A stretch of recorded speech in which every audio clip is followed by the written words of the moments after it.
सबसे पहले मैं आप समस्त हिमाचल के लोगों को आज जो हिमाचल का पूर्ण राज्य दिवस है उसके लिए शुभकामनाएं देते हैं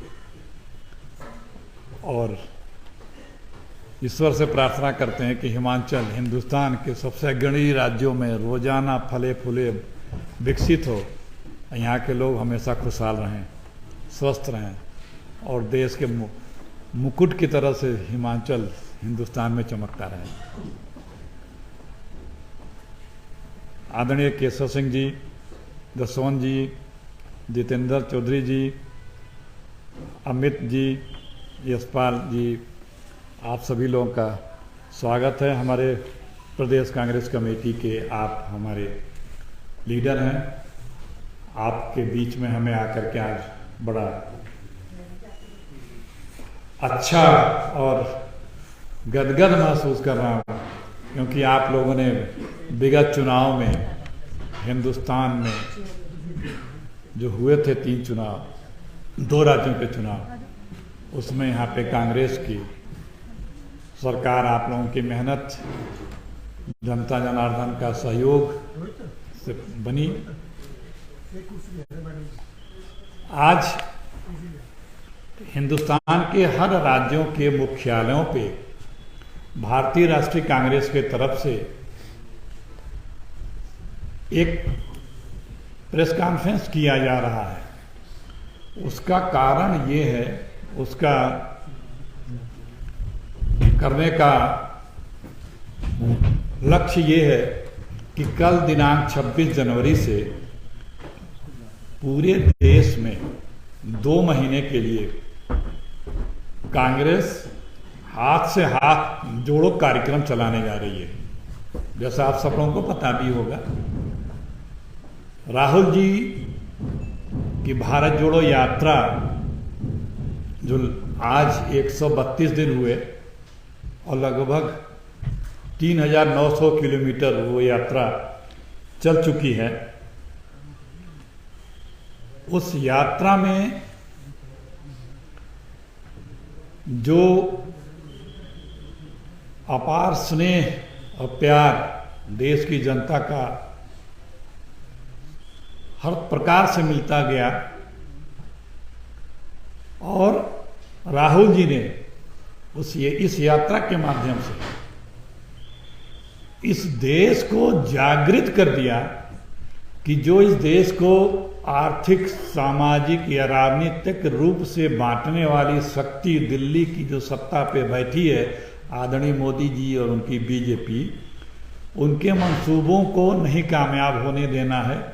क्योंकि ये देश का विकास, इस देश की आर्थिक विषमताएं, इस देश के सामाजिक विषमताएं, इस देश की राजनीतिक विषमताएं यदि रहेंगी तो हम विकास उस गति से नहीं कर पाएंगे और समस्याएं बढ़ती जाएंगी।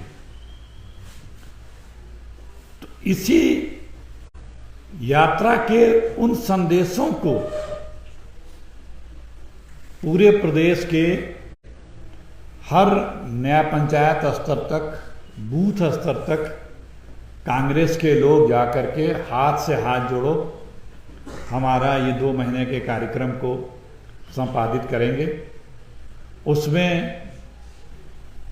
ये सारी विषमताएं जो देश में वर्तमान दिल्ली की सरकार के द्वारा उत्पन्न कर दी गई हैं, जिससे लोगों के सामाजिक, राजनीतिक, आर्थिक जीवन में बहुत परेशानियां हो रही है, उसकी जानकारी देना है।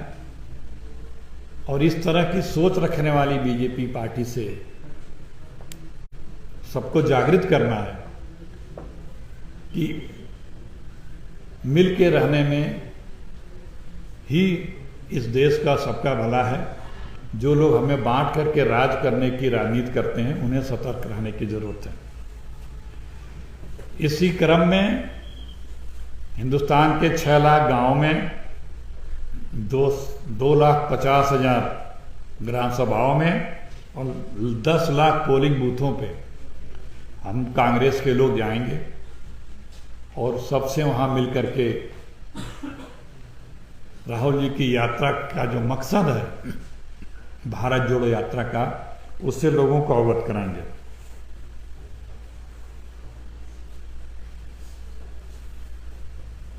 देखिए, आज की जो सरकार है दिल्ली की, उसने हर क्षेत्र में इस देश में समस्याएं खड़ी कर दी हैं। इस देशवासियों के लिए महंगाई, बेरोजगारी, ये सब विकराल रूप ले चुकी है। आप सब लोग प्रबुद्ध हैं और पल पल की खबर आप लोगों के पास सबसे पहले आती है, रहती है। जागरूक लोग हैं, बौद्धिक हैं, जानकारियां सब आपको रहती हैं कि किस प्रकार से इस देश की इकोनॉमी को खराब किया जा रहा है, खराब कर दिया गया है।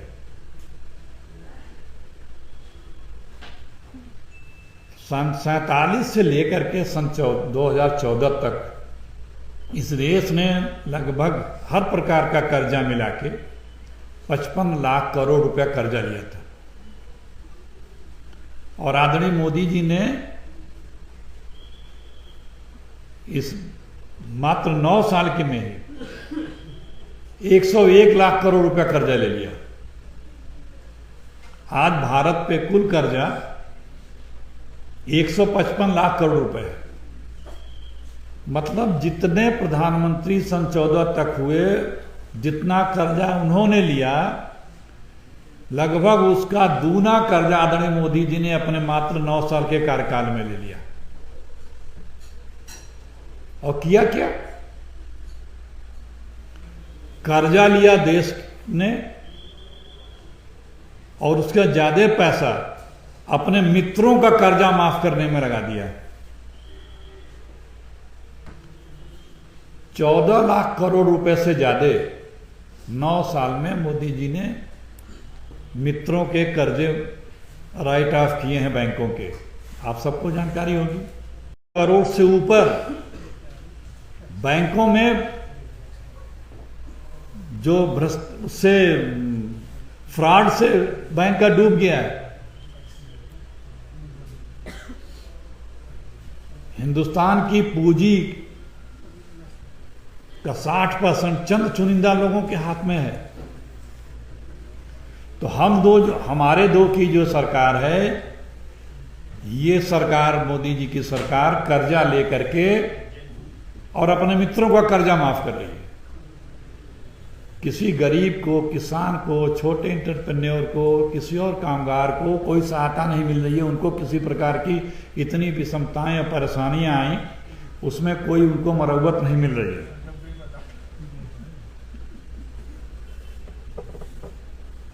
ये जीडीपी, गैस, डीजल, पेट्रोल, इसके दाम बढ़ा दिए और ऐसा महसूस करते हैं जैसे वो जीडीपी बढ़ा दिए हों। 430 रुपए का एक सिलेंडर गैस हुआ करता था। आप याद करिए, जब पिछले बार हिमाचल के चुनाव हुए थे, पिछले बार इतने रेट थे और आज लगभग 1100 रुपए है। 10 रुपए, 15 रुपए, 20 रुपए जब कभी गैस के दाम बढ़ते थे तो कितना बीजेपी शोर मचाती थी। और तब गैस और क्रूड ऑयल के दाम $100 से नीचे आते भी नहीं थे ही नहीं। 118-20 डॉलर थे। आज $70 के पास है, फिर भी गैस इतना महंगा है। पेट्रोल 100 रुपए है, डीजल 90 रुपए है। तो महंगाई पे खामोश है सरकार। बेरोजगारी पिछले 50 वर्षों में सबसे ज्यादा है। 30 लाख से ज्यादा पद केंद्र सरकार में खाली हैं। प्रदेशों में जो बीजेपी की सरकारें हैं वह अलग पद रिक्त हैं। सरकार की जो आय होती है टैक्सों से, चूंकि व्यापार कारोबार घटता जा रहा है तो टैक्स भी कम हो रहे हैं। तो जब टैक्स कम होने लगे तो टैक्स बढ़ा दिया। बढ़ा इस तरह दिया कि आपको जो सामान्य गरीब से गरीब की जीवन दिनचर्या में आता है, खाद्यान्न, दूध, दही, मक्खन, पनीर, भाई गरीब से गरीब आदमी में तो दूध का प्रयोग करता है, घर में दही का प्रयोग करता ही है, उसमें जीएसटी लगा दिया। कपड़ों पे जीएसटी लगा दिया। रेडीमेड बड़े महंगे कपड़ों के अलावा सामान्य कपड़ों पे नहीं होता था। एक सोच होती थी कि ये नेसेसिटी है सबको, इसमें सस्ते से सस्ते दाम में सबको उपलब्ध हो, इसलिए इस पर टैक्स नहीं लगा रहा था।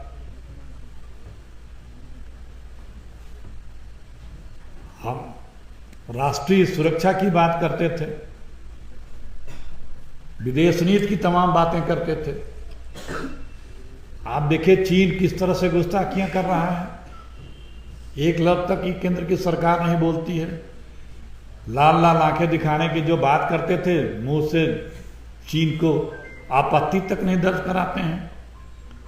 सरहद पे हमारे कब्जा करता जा रहा है, पुल बनाता जा रहा है, बंकर बना रहे हैं, सेना बढ़ाता जा रहा है, घर बनाते जा रहे हैं, कॉलोनियां बनाता जा रहा है।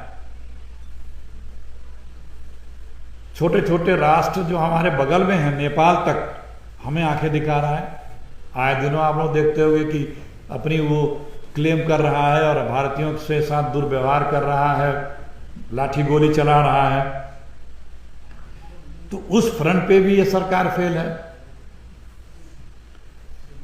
कहीं से भी ये सरकार ऐसा काम नहीं कर रही है कि लोगों को ये संतोष हो कि हाँ सरकार इस क्षेत्र में कुछ काम कर रही है।